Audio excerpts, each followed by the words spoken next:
But how do parents take it? Because I'm sure a lot of parents are so used to our kind of education system. First thing first, no textbook. So what do my children learn? I'm sure you get it a lot. Yeah.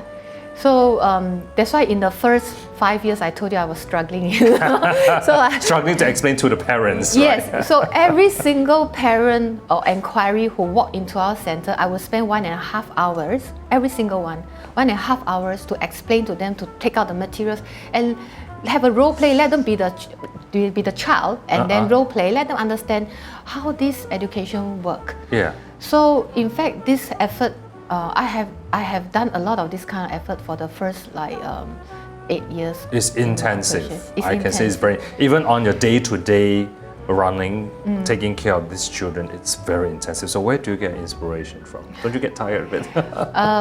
My drive are my children, in fact. They are my drive. So whenever I think that I want my children to really go through this, so I just drive myself forward. So this is called passion. In fact, the original word for passion is not English, and it actually means misery. Oh, really? Okay, that makes sense.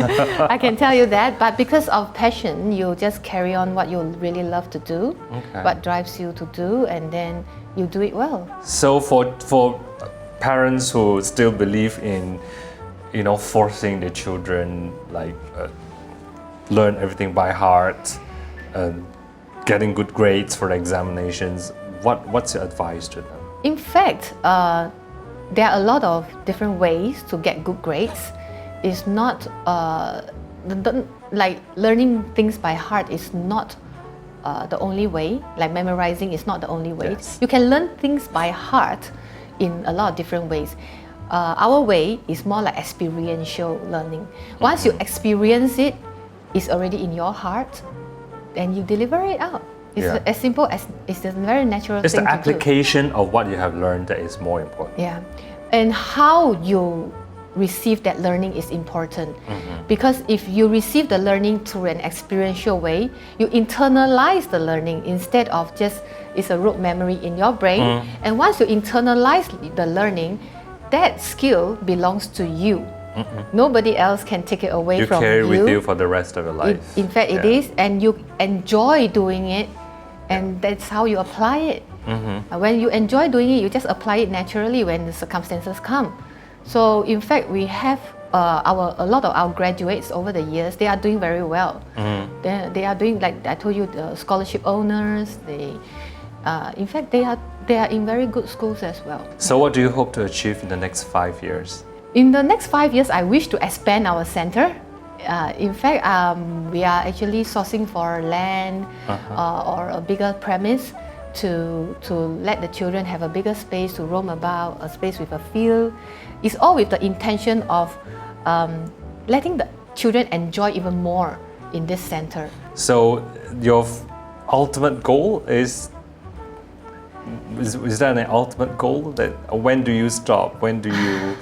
Because if you're gonna be with the rate you're going now, you won't be able to stop. See, all my 3 children have graduated from my school. So naturally, I have to think of the next drive for me to continue with this center. Your grandchildren. Yeah, some people did tell me that. You wait for your grandchildren. I say, well, I have to have some more like at the moment time of drive to drive me. I see my friends' children actually, they trust their children in my hands and put their children in my center. And I believe there are a lot of other parents who are looking for this kind of school that they can entrust their children in my hands, and they are my drive. You see, we want to. So you have a responsibility to make sure the children turn out well. Yes. If they are under our care, we really want to make sure they are under good care and they turn out well and they succeed in their life, not just by study, but in terms of a lot of different ways, because we advocate a whole child education. Correct. Yeah. So you mentioned that your husband has always been like a cornerstone in your life. Yes. Supporting whatever you do. Yes.